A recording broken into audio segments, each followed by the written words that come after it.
하반신이 마비된 시어머니를 돌보기 위해 저는 연봉 8천만 원의 직장을 포기했습니다. 하지만 시누이의 눈에 저는 그저 어차피 집에서 노는 무료 파출부일 뿐이었죠. 시누이가 말썽꾸러기 두 아들을 우리 집 현관에 던져놓고는 고맙다는 말 한마디 없이 골프를 치러 갔을 때 저는 헛웃음이 났습니다. 아마 잊었나 봅니다. 마포구에 있는 이 아파트의 전세 보증금 6억 원을 도대체 누가 냈는지를 말이죠. 저는 부동산 중개인에게 전화를 걸었습니다. 안녕하세요. 당장 전세 계약을 해지하려고 하는데요. 서류 좀 준비해주세요. 본격적인 이야기에 앞서 좋아요와 구독을 눌러주시면 큰 힘이 됩니다. 자, 이제 편안한 마음으로 제 이야기에 귀 기울여 주세요. 따뜻한 수건을 대야 물에 적셔 꽉 짜내자 미세하게 물기가 뜯기는 소리가 났다. 김수진은 수건 가장자리를 반으로 접어 손바닥 위에 걸쳤다. 침대에 누운 시어머니 조현숙의 목구멍에서는 탁한 그르륵 소리가 났고 눈동자는 통제력을 잃은 채 위로 허옇게 뒤집혀 있었다. 수진은 오른손으로 시어머니의 감각 없는 왼쪽 어깨를 받치고 왼쪽 무릎으로 침대 가장자리를 지탱한 채 하체에 번쩍 힘을 주었다. 65kg에 달하는 성인 여성의 묵직한 몸이 한쪽으로 툭 쏠렸다. 수진의 호흡이 한 박자 엉켰고 이마에 맺힌 땀방울이 콧등을 타고 흘러 연하늘색 방수 패드 위로 툭 떨어졌다. 어머니, 등 닦아드릴게요. 수진은 동작을 멈추지 않고 시어머니의 탄력 없는 등 피부에 수건을 밀착시켰다. 경추에서부터 아래로 쓸어내리며 붉은 반점이 생긴 꼬리뼈 부위는 조심스레 피했다. 방 안의 냄새는 늘 똑같았다. 배설물이 발효된 듯한 시큼한 냄새에 소독용 알코올과 싸구려 레몬향 방향제 냄새가 뒤섞여 있었다. 이 지독한 냄새는 이미 수진의 머리카락, 손톱 밑, 그리고 예전 외국계 기업 사무실에 출근할 때 입었던 옷장 속 실크 블라우스들까지 깊숙이 배어들었다. 시어머니의 입술이 파르르 떨리더니 입꼬리를 타고 흐른 침이 베갯잎 틈새로 스며들었다. 수진은 물티슈 한 장을 뽑아 무표정한 얼굴로 그 자리를 꾹 눌러 닦았다. 불과 3개월 전만 해도 수진은 글로벌 기업의 인사부 과장으로 연봉 8천만 원을 받던 사람이었다. 시어머니가 주방에서 뇌출혈로 쓰러졌던 그날, 남편 박민혁은 중환자실 앞 플라스틱 의자에 주저앉아 수진의 손을 붙잡고 엉엉 울었다. 눈물이 수진의 블라우스 소매를 흠뻑 적셨다. 딱 반년만. 민혁의 목소리는 사시나무 떨듯 떨렸다. 수진아, 요양보호사들은 노인을 사람 취급도 안 한대. 내가 먼저 무급 휴직 좀 내고 엄마 상태가 안정되면 그때 바로 전담 간병인 구하자. 내가 맹세할게. 수진은 더러워진 수건을 플라스틱 대야에 던져 넣었다. 철썩. 물보라가 일며 수진의 홈웨어 바짓단에 튀었고 젖은 천이 발목에 달라붙어 서늘한 기운을 풍겼다. 수진은 대야를 들고 화장실로 향했다. 거실을 지나칠 때 힐끗 본 벽시계는 아침 7시 15분을 가리키고 있었다. 주방 싱크대 위에는 채 썰다 만 애호박과 연두부 반모가 놓여 있었다. 시어머니는 씹을 필요가 없는 미음 형태의 유동식만 넘길 수 있었고 아주 약간의 나트륨만 들어가도 혈압 수치가 경고음을 울렸다. 수진은 매일 아침 5시 반에 일어나 모든 채소를 흐물흐물해질 때까지 푹 삶은 뒤 채반에 넣고 으깨는 작업을 수없이 반복해야 했다. 더러운 물을 변기에 붓고 물내림 버튼을 눌렀다. 소용돌이가 탁한 거품을 집어삼킬 때쯤 현관 쪽에서 도어록 번호 누르는 소리가 들려왔다. 비. 곧이어 묵직한 철문 손잡이가 철컥하고 꺾이는 소리가 났다. 남편 박민혁이 구두를 훌렁 벗어던졌다. 구두코가 현관의 호두나무 마룻바닥을 아무렇게나 긁었다. 정장 마이는 벗어던졌고 넥타이는 헐렁하게 풀어헤쳐 목에 걸친 상태였다. 그의 손에는 편의점에서 할인 행사를 하는 수입 맥주 4캔이 담긴 비닐봉지가 들려 있었다. 왔어. 수진이 화장실에서 걸어 나오며 흘러내린 머리카락 몇 가닥을 귀 뒤로 무심하게 넘겼다. 민혁은 아내를 쳐다보지도 않았다. 그는 곧장 거실로 걸어가더니 소파 쿠션 위로 몸을 쿵 하고 내던지며 길게 한숨을 내쉬었다. 비닐봉지를 거실 유리 테이블 위에 툭 던지자 캔과 유리가 부딪히며 신경질적인 소음이 났다. 엄마는 오늘 어때? 민혁이 눈을 감은 채 물었다. 밤에 기침을 2번 하셨고 아침엔 배변이 좀 원활하지 않으셨어. 수지는 주방으로 걸어가며 마저 애호박을 썰 준비를 했다. 민혁의 대답은 거기서 끝이었다. 그는 더듬거리며 리모컨을 찾아 TV를 켰다. 스포츠 채널에서 흘러나오는 야구 해설위원의 흥분된 목소리가 순식간에 거실을 가득 채웠다. 민혁은 한 손으로 맥주 캔 뚜껑을 땄다. 치! 하얀 거품이 흘러넘쳐 그가 외국계 기업에서 과장님 소리를 들으며 입고 다니던 회색 정장 바지 위로 뚝뚝 떨어졌다. 그는 짜증스럽게 각 티슈를 두어 장 뽑아 대충 닦아내면서도 시선은 단 한 번도 TV 화면에서 떼지 않았다. 수지는 도마 앞에 서서 칼로 애호박을 썰었다. 탁, 탁, 탁. 저기, 민혁이 불쑥 입을 열었다.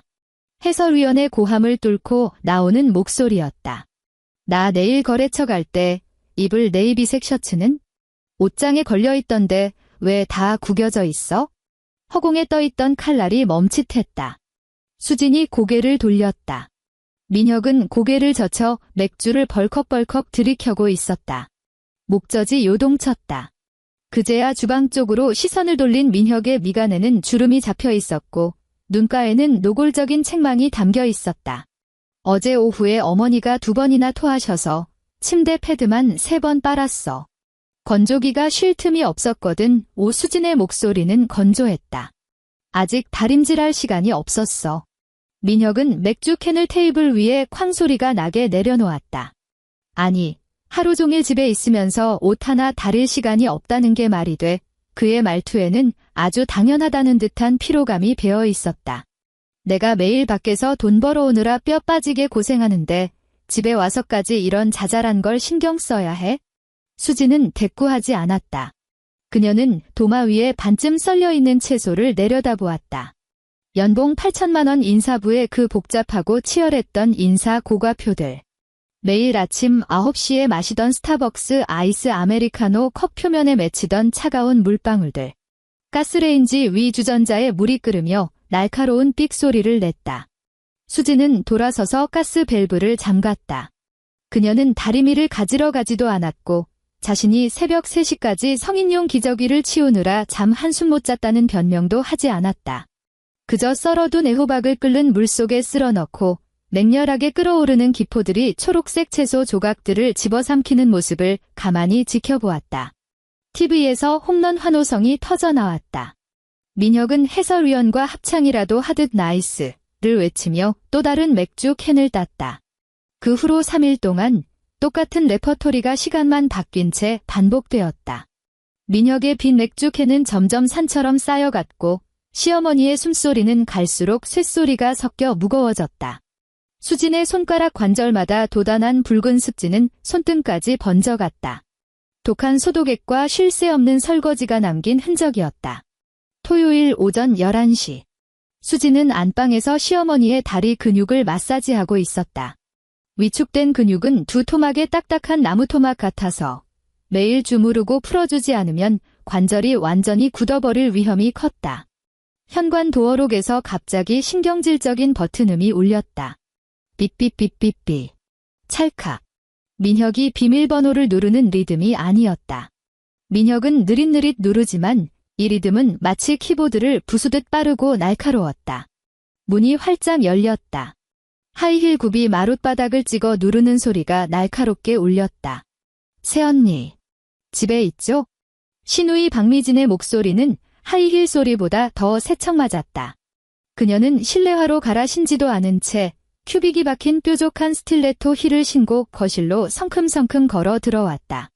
수지는 마사지하던 손을 멈추고 시어머니의 바짓단을 끌어내려 덮어준 뒤 안방에서 걸어 나왔다.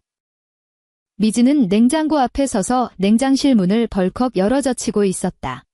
그녀는 머리부터 발끝까지 새하얀 신상 골프웨어 풀세트를 장착했고 챙이 넓은 선캡 아래로는 속눈썹 한 올 한 올까지 공들인 풀메이크업 상태였다. 어휴, 이 냄새. 미지는 과장된 손짓으로 코앞을 휘휘 저으며 냉장고 칸을 훑어보았다. 새언니, 내가 뭐라 그러는 건 아닌데요. 냉장고에 어떻게 허연 풀떼기밖에 없어요?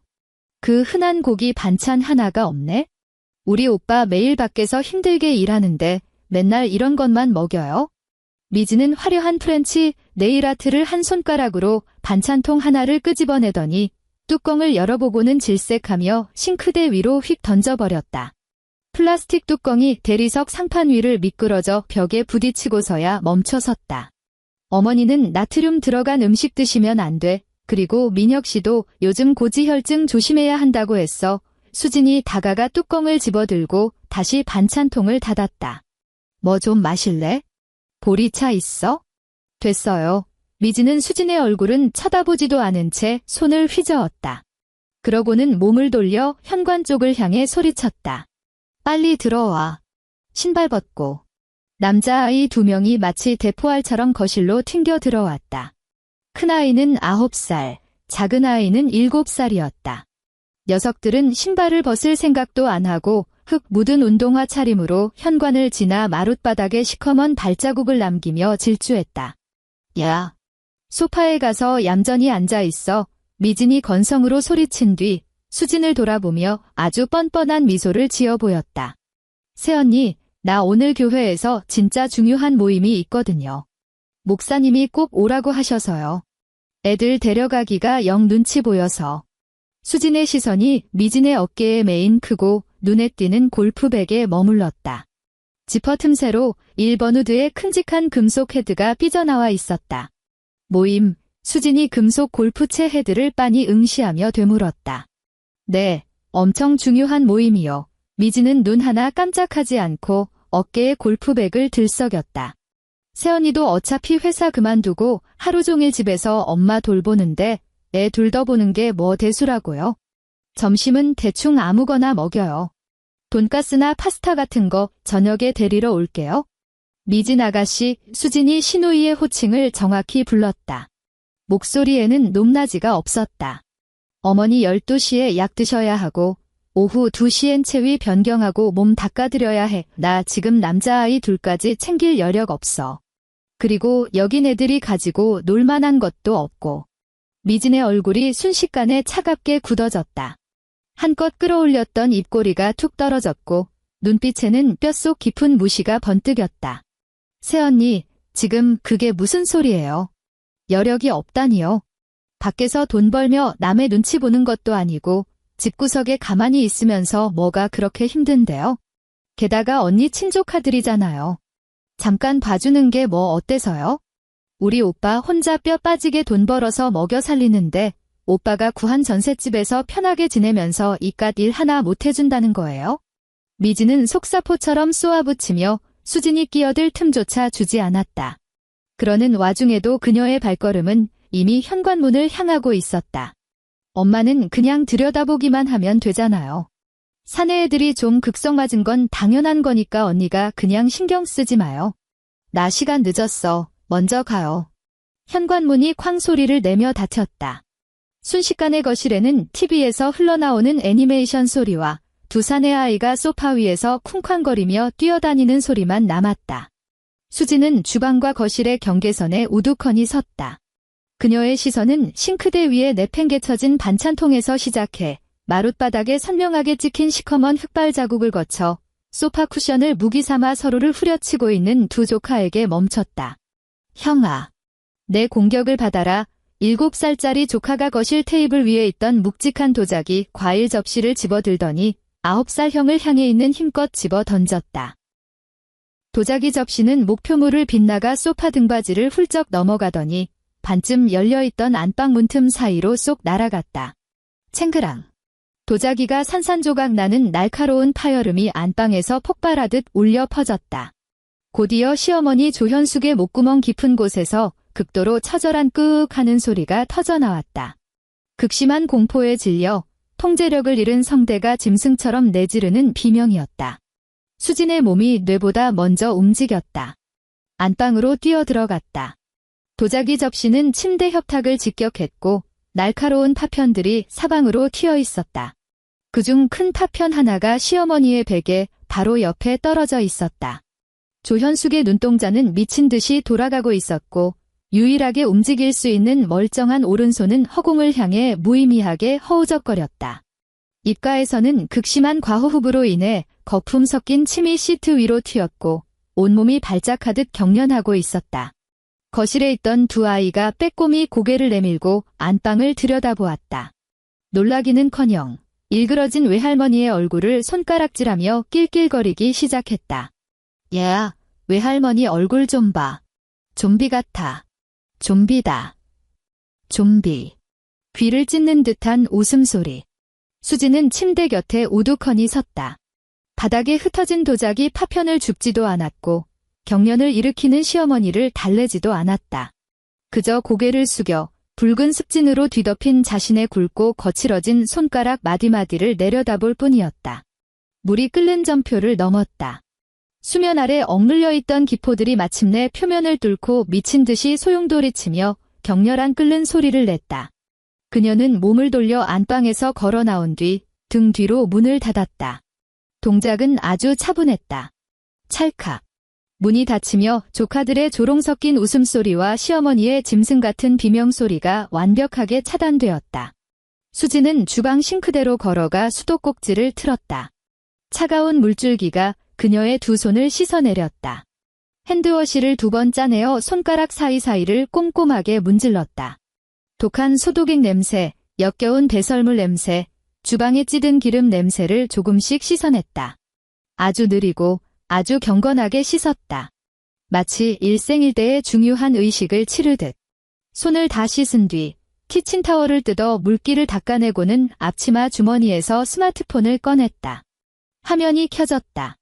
남편 민혁의 카카오톡 대화창을 열지도 않았고 시누이 미진의 번호를 찾지도 않았다. 연락처 앱을 켜고 일정한 속도로 화면을 아래로 쓸어내려 마포구 대신 부동산 최 소장이라고 저장된 번호에서 손가락을 멈췄다. 통화 버튼을 눌렀다. 휴대폰을 귀에 가져다 댔다. 뚜뚜뚜. 여보세요? 아이고, 김 과장님. 오랜만이시네요. 수화기 너머로 중년 남성의 넉살 좋은 목소리가 들려왔다. 수지는 거실에서 여성 잡지책을 북북 찢어발기고 있는 두 조카를 무심하게 바라보며 감정의 흔적조차 없는 평온한 목소리로 입을 열었다. 최 소장님, 안녕하세요. 김수진입니다. 네, 김 과장님 무슨 일로 연락 주셨을까요? 마포구 그 전셋집에 무슨 문제라도 생겼나요? 문제는 없습니다. 수진이 말했다. 그 아파트 전세 계약 당장 해지하겠습니다. 지금 즉시요. 전화기 너머로 2초간 정적이 흘렀다. 최 소장의 목소리에 당황한 기색이 역력했다. 해지요? 아니, 계약 기간이 아직 1년 반이나 남았잖아요. 지금 당장 빼겠다고 하시면 집주인 쪽에서도 보증금 돌려줄 시간적 여유가. 그 집 전세 보증금 6억 원. 제 결혼 전 개인 자금으로 전액 지불한 거 아시죠? 수진이 그의 말을 잘랐다. 계약서 특약사항에 분명히 명시되어 있습니다. 임차인이 중도 해지를 원할 시 한 달치 이자 상당액을 위약금으로 포기하면 즉시 해지 가능하다고. 그 위약금 제가 포기하겠습니다. 요구사항은 딱 하나입니다. 오늘 오후 3시 전까지 계약 해지 합의서 준비해서 아파트로 와주세요. 오늘 오후요. 이건 너무 갑작스러운데요. 김 과장님. 농담하시는 거 아니죠?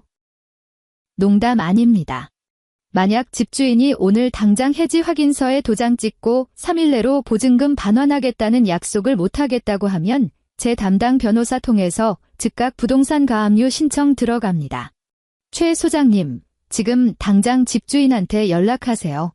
그녀는 상대방의 대답을 기다리지 않고 전화를 뚝 끊어버렸다. 두 조카는 이미 잡지책을 갈기갈기 찢어 마치 눈을 뿌리듯 허공에 흩날리고 있었다. 종이 조각들이 소파 위로, 카페트 위로, TV 거실장 위로 난장판을 만들며 떨어졌다. 수지는 그쪽은 눈길도 주지 않은 채 다시 스마트폰 브라우저를 열어 검색창에 무언가를 입력했다. 화면을 내리자 강남구에 위치한 최고급 사설로인 전문 요양센터의 홈페이지가 떴다. 웹페이지에는 굵은 글씨로 비용이 명시되어 있었다. 1인 특실 집중 케어룸, 월 기본료 500만 원, 24시간 전문 요양보호사 상주, 특수의료비 별도. 그녀는 홈페이지에 적힌 상담 번호를 눌렀다. 안녕하세요. 늘 푸른 프리미엄 요양원입니다. 안녕하세요. 1인 특실 하나 예약하려고 합니다. 네, 지금 당장이요. 환자는 여성이며 중증 뇌출혈 후유증으로 우측 편마비가 있습니다. 수진의 말의 속도는 빠르지만 발음은 얼음장처럼 명확했다. 네, 보호자님.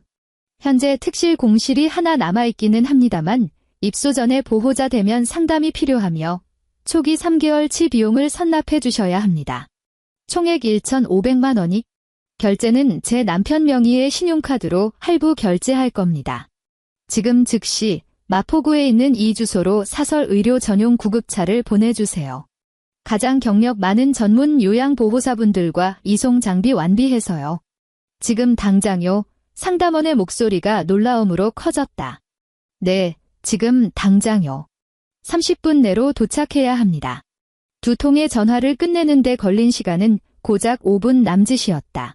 수지는 스마트폰을 주머니에 넣고 물 얼룩과 소독약 냄새가 찌든 앞치마를 훌렁 벗어 쓰레기통에 쑤셔 넣었다. 현관으로 걸어간 그녀는 벽면을 가득 채운 대형 빌트인 신발장을 열었다. 그 안에는 신발이 빽빽하게 들어차 있었다. 맨 위 두 칸은 남편 민혁의 명품 구두와 브랜드 운동화가 차지하고 있었다. 중간 칸에는 시어머니의 굽낮은 효도화가, 그리고 맨 아래 칸에는 시누이 미진이 예전에 놀러 왔다가 귀찮다고 두고 간 지난 시즌의 하이힐들이 뒹굴고 있었다.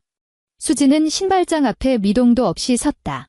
벽시계의 초침만이 째깍 공간을 채웠다. 25분 뒤. 복도에서 엘리베이터가 도착하는 경쾌한 알림음이 울렸다. 이어 어수선하면서도 묵직한 발걸음 소리가 다가왔다. 딩동, 딩동. 초인종이 신경질적으로 울렸다. 소파 위에서 종이를 찢어발기던 두 조카가 동작을 멈추고 현관문 쪽을 바라보았다. 수지는 인터폰 화면을 확인하지도 않았다. 그녀는 곧바로 현관문 손잡이를 꽉 쥐고 아래로 꺾어 문을 활짝 열어젖혔다. 문 밖에는 3명의 남자가 서 있었다. 가장 앞에는 이마에 땀이 송글송글 맺힌 부동산 최 소장이 누런 서류 봉투를 꽉 쥔 채 서 있었고, 그 뒤로는 단정한 검은색 정장 차림의 하얀 면장갑을 낀 남자 2명이 서 있었다. 그들의 가슴에는 늘 푸른 요양원이라는 명찰이 달려 있었고, 곁에는 특수 접이식 휠체어가 대기하고 있었다. 김 과장님 최 소장이 이마에 땀을 훔치며 입을 열었다. 집주인이랑은 연락이 닿아서 서류는 받아왔는데 이게 참... 잠시만요. 수진이 그의 말을 잘랐다. 그녀는 몸을 돌려 거대한 신발장을 마주 보았다. 현관문이 활짝 열린 채 복도의 바람이 집 안으로 밀려 들어와 거실 바닥에 흩어진 종이 조각들을 허공으로 흩날렸다. 소파에서 미끄러져 내려온 두 조카는 평소 큰 소리 한 번 내지 않던 순에 빠진 외숙모의 낯선 뒷모습을 멍하니 쳐다보았다. 수진이 손을 뻗었다. 그녀가 집어든 것은 자신의 신발이 아니었다. 수진의 거칠어진 손은 민혁이 가장 아끼는 80만 원짜리 수제 검은색 옥스퍼드화의 뒤축을 정확히 움켜쥐었다. 손목이 바깥쪽으로 스냅을 주며 튕겨졌다. 고급 가죽 구두가 허공에 포물선을 그리더니 문 밖에 서 있던 최 소장의 어깨를 훌쩍 넘어 공용복도 바닥에 퍽하고 처박혔다. 구두 굽이 대리석 바닥에 부딪히며 소름 끼치도록 경쾌한 마찰음을 냈다. 곧바로 두 번째 구두가 날아갔다. 수진의 동작에는 일말의 망설임도 없었다. 시어머니 조현숙의 말라붙은 흙먼지가 묻은 효도화를 쥐어 던졌고, 이어서 신발장 공간만 엄청나게 차지하던 시누이 박미진의 유행진한 하이힐들을 집어 던졌다. 뾰족한 굽들이 허공에서 서로 부딪히며 둔탁한 소리를 냈고, 바닥에 떨어질 땐 큐빅이 대리석을 긁으며 하얀 스크래치를 남겼다. 최 소장은 기겁하며 본능적으로 뒷걸음질을 쳤고, 손에 쥔 서류 봉투를 가슴팍으로 바짝 끌어당겼다. 검은 정장을 입은 2명의 요양원 직원들 역시 문밖에서 얼어붙은 채 휠체어를 밀려던 손을 허공에 멈췄다. 하얀 장갑이 복도의 차가운 형광등 불빛 아래서 유난히 도드라져 보였다. 거실에서 잡지책을 찢으며 광분하던 두 아이는 쥐죽은 듯이 조용해졌다. 7살 난 꼬마는 손에 찢다 만종이 조각을 쥔 채 입을 반쯤 벌리고 평소 쓴소리 한 번 못하던 외숙모의 난동을 멍청한 표정으로 쳐다보았다. 김 과장님, 최 소장이 마른 침을 꿀꺽 삼켰다. 수지는 그를 쳐다보지도 않았다. 신발장 아래 두 칸은 이미 텅 비어 있었다. 그녀는 몸을 돌려 거실 바닥을 뒤덮은 쓰레기장 같은 종이 조각들을 넘어 문밖의 요양원 직원들을 응시했다. 환자는 안방에 있습니다. 수진이 반쯤 열린 방문을 턱으로 가리켰다. 중증 뇌출혈 후유증으로 우측 편마비 상태입니다. 침대에서 옮기실 때 왼쪽 관절 다치지 않게 각별히 주의해주세요. 두 직원은 즉시 당황한 기색을 거두고 직업적인 표정으로 휠체어를 밀며 현관턱을 넘어섰다. 고무바퀴가 호두나무 마룻바닥과 종이 조각들을 지식이며 굴러가는 소리가 났다. 직원들이 안방으로 들어가자 이내 조현숙의 공포에 질린 짐승 같은 비명과 웅얼거리는 반항 소리가 터져나왔다. 수지는 거실 테이블로 다가가 서랍을 열고 짙은 갈색 가죽 지갑을 꺼냈다. 남편 박민혁의 지갑이었다. 그 안에는 생활비 결제용으로 연동해둔 신용카드들이 꽂혀 있었다.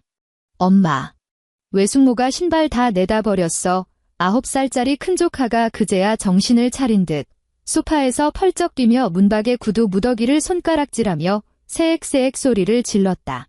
수지는 검은색 신용카드 한 장을 쏙 빼내고 지갑을 다시 서랍 안에 휙 던져 넣었다. 그러고는 고개를 돌려 두 아이를 무표정하게 바라보았다. 현관 밖으로 나가 목소리는 크지 않았지만 뼛속까지 얼어붙게 만드는 절대적인 명령조였다. 아이들은 꼼짝도 하지 않았다. 수진이 성큼성큼 다가가 양손으로 아이들의 뒷덜미 옷깃을 하나씩 움켜쥐었다. 독한 소독약물에 퉁퉁 불어 마디가 굵어진 그녀의 손가락은 거칠고 억셌다. 아이들이 발버둥 치며 반항했지만 수진의 악력은 상상을 초월했다. 65kg에 육박하는 성인을 매일 뒤집고 들어올리며 단련된 실전 근육이었다. 그녀는 두 아이를 바닥에 질질 끌다시피 현관으로 잡아당겨 문밖 복도로 냅다 밀쳐버렸다. 아씨, 뭐 하는 거야? 큰 조카가 복도에서 비틀거리다 민혁의 가죽 구두를 밟고 삐끗하더니 독이 바짝 오른 눈으로 수진을 쏘아보았다.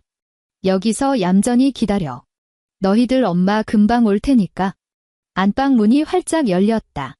두 요양보호사가 앞뒤로 서서 들것에 눕혀진 조현숙을 조심스럽게 들고 나왔다.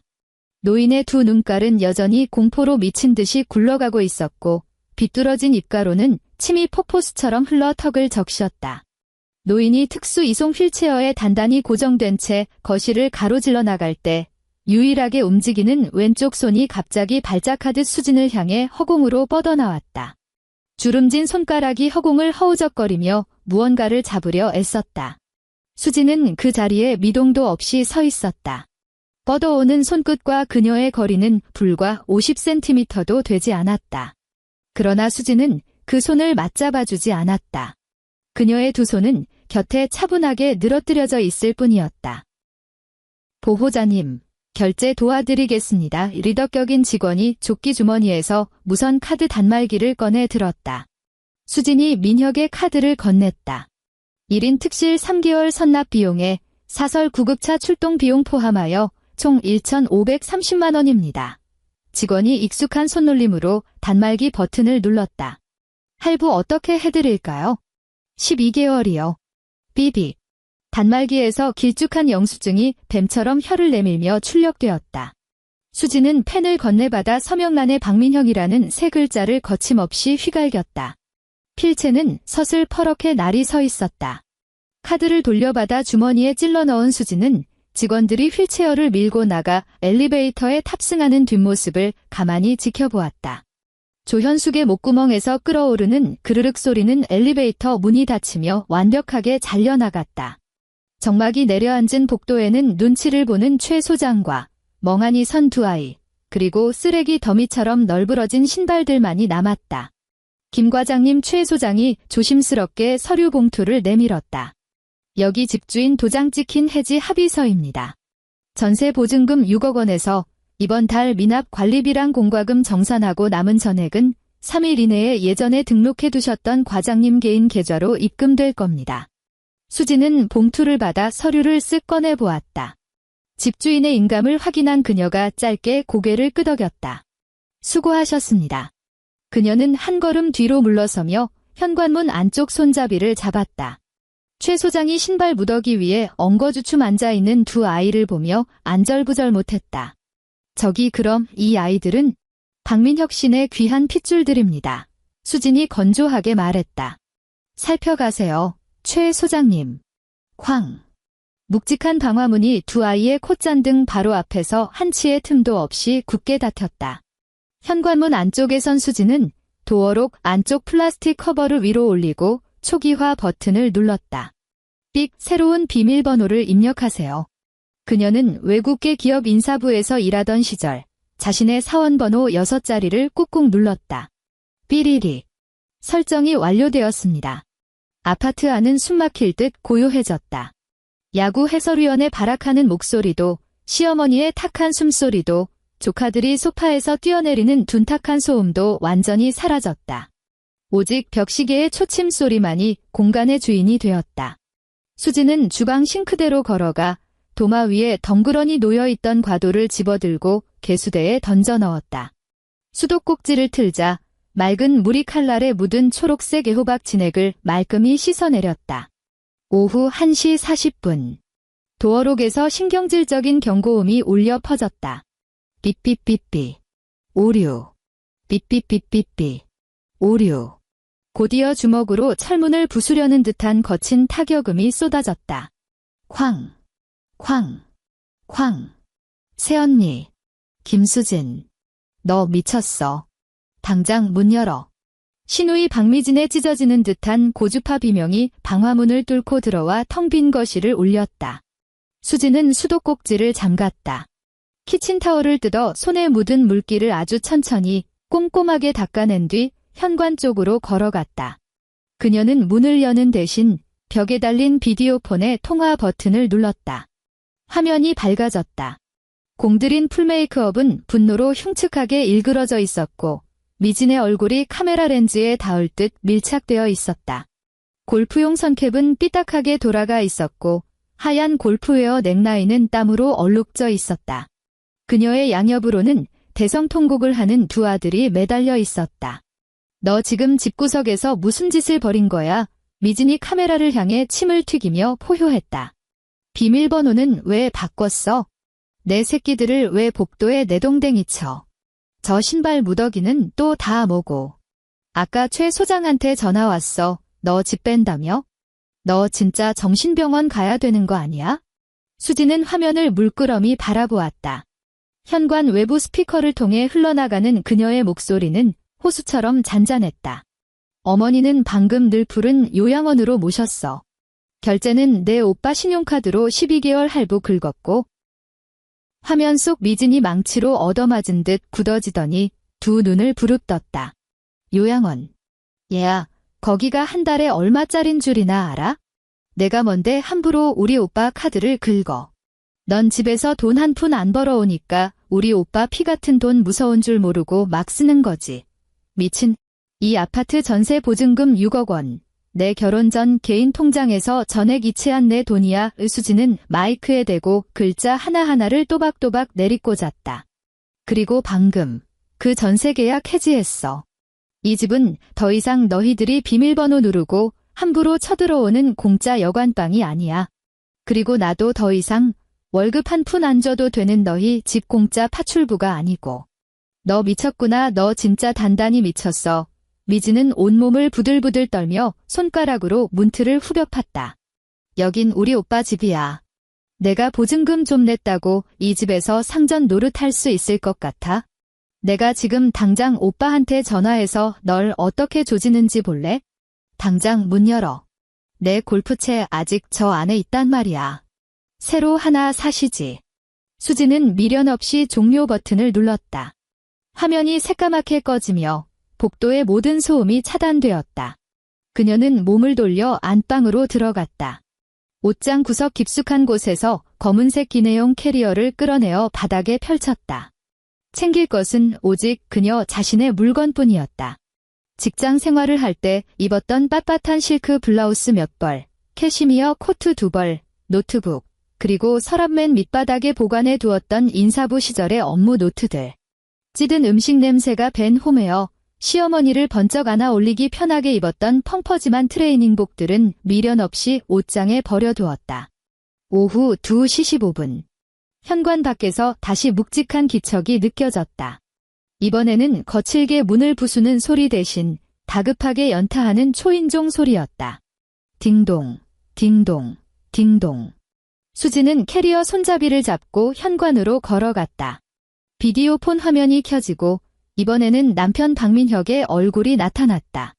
평소 완벽하게 메고 다니던 넥타이는 쥐어뜯은 듯 사라졌고 포마드로 깔끔하게 넘겼던 머리카락은 땀에 젖어 이마에 들러붙어 있었다.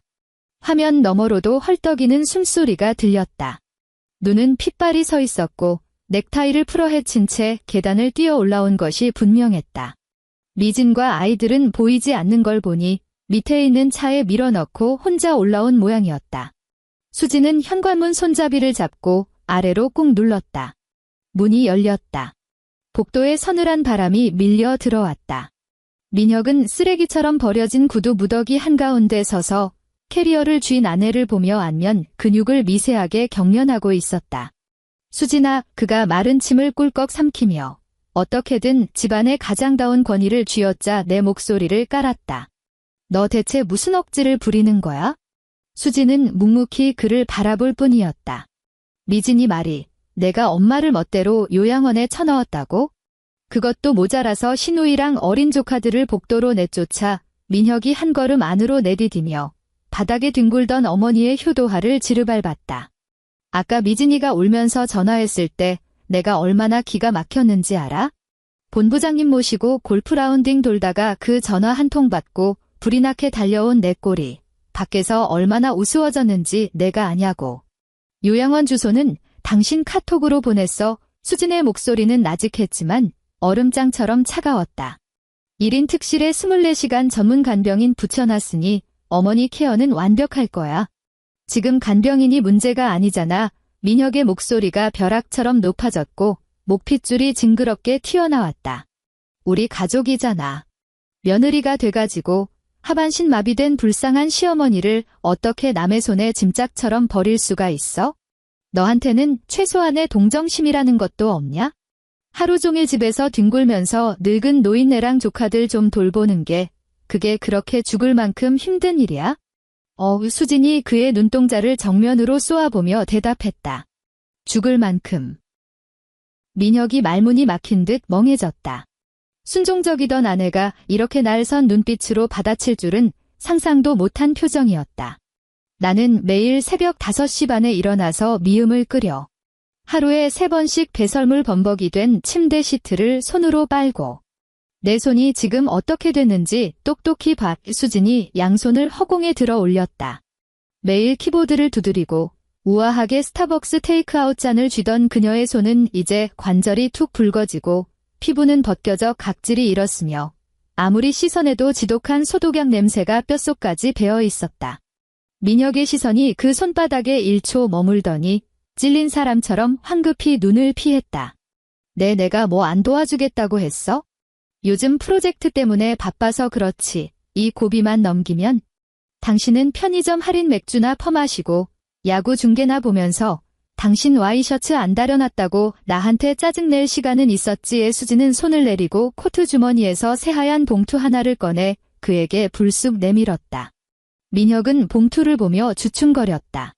그의 눈밑이 파르르 떨렸다. 이게 뭔데? 이혼 서류. 수진이 봉투를 그의 정장 재킷 가슴 포켓에 억지로 쑤셔 넣었다. 내 쪽 도장은 다 찍어놨어. 재산 분할 명세서는 뒤에 첨부했어. 이 집 전세 보증금 6억은 내 결혼 전 특유재산이니까 1원 한 푼 안 빠지고 전액 내 몫이야. 당신 통장에 있는 쥐꼬리만 한 예금은 관심 없으니 다 가져.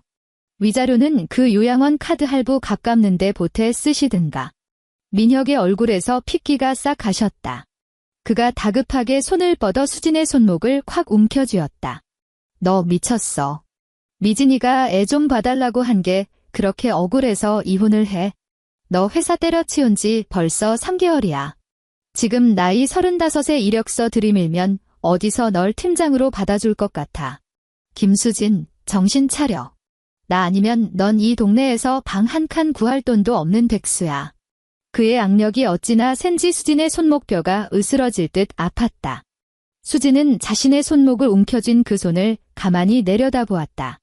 불과 석 달 전 중환자실박복도에서 제발 이 가정을 살려달라며 애원하듯 붙잡던 바로 그 손이었다. 이거 놔. 목소리는 덤덤했지만 민혁은 마치 불에라도 된 사람처럼 화들짝 놀라며 소나귀에 힘을 풀었다. 수진은 캐리어의 손잡이를 길게 뽑았다. 바퀴가 마룻바닥을 긁으며 둔탁하고 무거운 소리를 냈다. 우르르르. 최 소장님이랑 계약 해지 절차는 다 끝났어. 집주인이 3일 안에 내 계좌로 보증금 쏠 거야. 수진이 현관 턱을 넘어 복도로 나섰다. 당신 짐 뺄 시간 딱 3일 줄게. 3일 뒤엔 새 세입자가 집 보러 올 거야. 그때까지 안 비우면 용역 불러서 싹 다 폐기 처분할 테니까 알아서 해. 김수진, 현관문 안쪽에선 민혁이 절규하듯 소리쳤다. 더 이상 숨길 수 없는 처절한 공포가 섞인 목소리였다. 너 진짜 한 발짝이라도 나가기만 해봐. 오늘 이 문 밖으로 나가면 2번 다시 이 집에 발못 들일 줄 알아. 수진은 뒤돌아보지 않았다. 그녀는 곧장 엘리베이터로 걸어가 하행 버튼을 눌렀다. 문이 열리자 안으로 들어가서야 비로소 몸을 돌렸다. 민혁은 여전히 활짝 열린 현관문 안에 바닥에 흩날린 쓰레기 같은 종이 조각들 속에 우두커니 서 있었다. 그의 등 뒤로는 어떤 음식 냄새도 온기도 남아있지 않은 텅 빈 주방이 입을 벌리고 있었다. 민혁의 어깨는 마치 등뼈가 뽑혀나간 허수아비처럼 처참하게 무너져 내려 있었다. 엘리베이터 문이 스르륵 닫히며 그의 일그러진 얼굴을 수진의 시야에서 영원히 지워버렸다. 3일 뒤 용산구 한남동. 오후에 쏟아지는 햇살이 통유리창을 통과해 마룻바닥에 길게 빛의 궤적을 그렸다. 9평짜리 이 최고급 오피스텔에는 구역질 나는 소독약 냄새 대신 공기청정기가 돌아가는 백색 소음과 방금 들여놓은 몬스테라 화분에서 풍기는 싱그러운 흙냄새만이 감돌았다. 수지는 주방 대리석 아일랜드 식탁 앞에 서서 투명한 유리잔을 들고 있었다. 흐물흐물해질 때까지 애호박을 끓이지도 채반에 연두부를 지식이지도 않았다. 그저 잔에 가거름을 가득 채우고 갓 추출한 진한 에스프레소 향을 부어 넣을 뿐이었다. 갈색 액체 속에서 얼음이 부딪히며 달그락거리는 경쾌한 소리를 냈다. 아일랜드 식탁 위에 올려둔 스마트폰이 짧게 진동했다. 새 이메일 알림이었다. 그녀는 잔을 내려놓고 화면을 밀어 올렸다. 발신자는 그녀가 다녔던 외국계 기업의 인사총괄 상무였다. 김수진 과장님, 복직 동의서 첨부해드립니다. 연봉은 퇴사 전 대비 15% 인상된 조건으로 상향 조정되었습니다. 다음 주 월요일 오전 9시 사무실에서 뵙기를 고대하겠습니다. 수지는 화면 속 텍스트를 눈으로 훑으며 엄지손가락으로 스마트폰 테두리를 가만히 문질렀다. 첨부 파일을 열어 전자 서명란에 자신의 이름을 정자로 적어 넣었다. 클릭. 전송. 메일이 전송 완료로 넘어간 바로 그 순간 스마트폰 상단에 카카오톡 단체방 알림이 미친 듯이 연달아 터지기 시작했다. 마포구 아파트에 살 때 동네 공구 물품을 사려고 가입해 두었던 지역 맘카페 단톡방이었다. 평소에는 쓸데없는 수다나 중고 거래 글만 올라오던 그 방의 메시지 숫자가 지금 폭포수처럼 쏟아지고 있었다. 헐, 대박. 이거 백이동 그 며느리 아니에요? 사람이 어떻게 저렇게 독해? 하반신 마비된 시어머니를 길바닥에 내쫓아? 저게 인간이야? 나 예전에 마트에서 본 적 있는데 되게 순하게 생겼더만 속이 시커멓네. 지금 맘카페 원문 난리 났어요. 신우이가 오빠는 지금 밥도 못 먹고 있다고 엄청 울면서 썼음. 수진의 눈빛이 차갑게 가라앉았다. 그녀가 단톡방에 올라온 링크를 누르자 대한민국 최대 규모의 지역 맘카페 커뮤니티 게시판으로 화면이 넘어갔다. 게시글 제목은 자극적인 빨간색 볼드체로 강조되어 있었다. 제발 억울함 좀 풀어주세요. 악독한 새언니가 집을 빼앗고 마비된 어머니와 어린 조카들을 길바닥에 버렸습니다. 글쓴이의 닉네임은 골프사랑 미미였다. 본문에는 피를 토하듯 써 내려간 눈물의 폭로가 길게 이어져 있었다. 새언니가 일을 그만둔 뒤 집에서 빈둥거리며 오빠의 피 같은 돈을 갉아먹었다는 이야기부터 아픈 시어머니를 어떻게 학대했는지. 그리고 압권은 그날 악마 같은 새언니가 아무 죄 없는 어린 조카들을 복도로 내동댕이치고 오빠에게 빈털터리 이혼 합의서에 서명하라고 협박했다는 내용이었다. 게시글 아래로는 벌써 수백 개의 댓글이 달려 있었고 그 화살은 전부 천하의 악질 며느리를 향해 쏟아지고 있었다. 저런 년은 신상 털어서 사회에서 매장시켜야 돼. 와, 진짜 소름 돋는다. 이름이랑 회사 밝혀서 평생 고개 못 들고 다니게 해야 함. 그 어린애들이 얼마나 충격받았을까? 애기들 불쌍해서 어째. 수지는 손에 든 아이스 아메리카노를 천천히 한 모금 마셨다. 쌉싸름하고 차가운 액체가 식도를 타고 넘어가며 뇌를 소름 끼치도록 맑게 각성시켰다. 그녀는 맘카페 앱을 잠시 내리고 스마트폰의 파일 관리자 앱을 열어 숨김 처리해둔 오디오 폴더로 들어갔다. 그날 오전 신우이 미진이 뾰족한 구두를 신고 거실로 들어와 냉장고 문을 냅다 열고 불평을 쏟아내던 그 순간 수지는 싱크대 앞에 서 있었고 그녀의 스마트폰은 도마 바로 옆에서 화면이 켜진 채 놓여 있었다. 미진이 입을 열어 첫 마디를 뱉는 찰나 수진의 손가락은 이미 녹음 버튼을 누른 상태였다. 숨이 턱턱 막히던 지난 3개월 동안 그녀는 이 미쳐 돌아가는 시댁에서 벌어지는 일들을 기록으로 남겨두고 싶은 충동을 수백 번도 넘게 억눌러왔다. 그리고 마침내 그날 모든 임계점을 넘은 것이다. 수지는 음성 파일을 빼내어 미진이 내뱉은 가장 핵심적인 망언 구간만 정확하게 편집했다. 그러고는 새로운 계정으로 맘카페에 로그인했다. 닉네임은 마포구 백이동 전 거주자였다. 그녀는 미진의 감성팔이 글에 단 한 줄짜리 댓글을 달고 편집된 음성 파일 링크를 첨부했다. 그날 오전 11시의 진실. 감사는 사양합니다. 클릭. 등록. 5분 뒤. 댓글창의 여론 방향이 기괴하게 멈칫했다. 1초가 멀다 하고 새로 고침되던 마녀 사냥이 일순간 정지 화면처럼 멈춰섰다. 그리고 10분 뒤 폭탄이 터진 듯 새로운 성격의 댓글들이 해일처럼 밀려들기 시작했다. 아니, 미친 내가 지금 뭘 들은 거야? 저거 친딸이 한 말 맞음? 어차피 언니가 엄마 보는데 애 둘 더 보는 게 대수냐고? 신우이 인성 실화냐?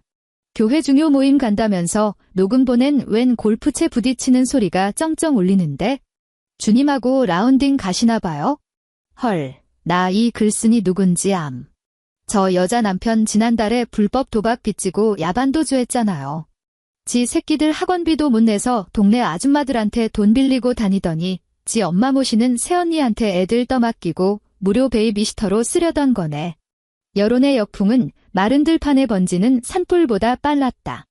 녹음 파일 속 미진의 그 날카롭고 당당하며 가짜는 우월감에 찌든 목소리는 방금 전까지 그녀를 동정하던 맘카페 회원들의 뺨을 후려치는 강력한 싸대기였다. 자신들이 총알바지로 이용당했다는 사실에 극도로 분노한 네티즌들은 글쓴이를 향해 십자포화를 퍼붓기 시작했다. 지녀는 풀매에 명품 골프복 처입고 룰루랄라 나가면서 반신불수 친엄마는 새언니한테 짬처리해놓고 어디서 피해자 코스프레야? 야, 팩트체크 들어감.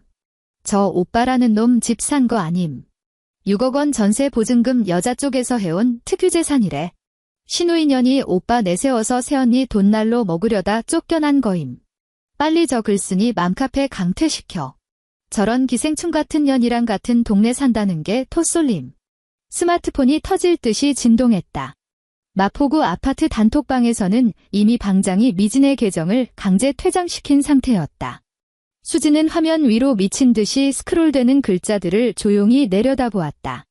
사이다를 들이킨 듯한 짜릿한 복수심도 그동안 겪은 서름에 대한 억울함도 느껴지지 않았다. 그저 깊은 피로감이 몰려왔다. 무거운 짐을 오랫동안 짊어지고 걷다가 마침내 바닥에 내려놓았을 때 느껴지는 그런 뻐근한 근육통 같은 피로였다. 그녀는 전원 버튼을 눌러 화면을 까맣게 껐다. 대리석 식탁 위에 스마트폰을 뒤집어 엎어놓으며 그 시궁창 같은 세계와의 모든 연결고리를 완벽하게 끊어냈다. 다음 날 이른 아침 6시 30분. 수지는 푹신한 최고급 매트리스 위에서 눈을 떴다. 신경을 긁는 알람 소리도 시어머니의 웅얼거리는 구조 요청도 주방에 산더미처럼 쌓여있던 손질 안 된 채소들도 없었다. 침대에서 일어난 그녀의 맨발이 은은하게 온기가 도는 마룻바닥에 닿았다. 샤워를 마치고 옷장 앞에 선 그녀가 문을 스르륵 열었다. 칼주름이 잡힌 채 완벽하게 다림질된 실크 블라우스와 정장 재킷들이 열맞춰 걸려 있었다. 그녀는 차분한 베이지색 실크 블라우스 한 벌을 꺼내 입었다. 부드러운 천이 맨살에 미끄러지듯 닿는 감촉이 서늘하면서도 완벽했다. 목깃의 마지막 단추를 채우고 소매를 깔끔하게 정돈했다. 지독한 소독약 냄새 대신 세탁소에서 갓 배달된 옷에서 나는 은은한 시더우드 향만이 감돌았다. 주방으로 걸어간 그녀는 캡슐 커피 머신 버튼을 눌렀다. 기계가 웅장한 진동음을 내며 작동했고 얼음이 가득 찬 투명한 유리잔 안으로 짙은 에스프레소가 폭포수처럼 흘러내렸다. 수지는 커피잔을 들고 거대한 통유리창 앞으로 다가섰다. 창밖으로는 서울의 찬란한 아침 풍경이 펼쳐져 있었다. 한강 수면 위로 아침 햇살이 부서지며 차가운 은빛 윤스를 만들어냈다. 강변북로에는 벌써 출근길에 오른 차량들이 모여들기 시작해 붉고 하얀 헤드라이트가 긴 빛의 궤적을 그리고 있었다. 이 도시는 단 한순간도 멈추지 않고 돌아갔고 사람들은 저마다 살아남기 위해 치열하게 핸들을 쥐고 있었다. 그녀는 고개를 숙여 자신의 두 손을 내려다보았다.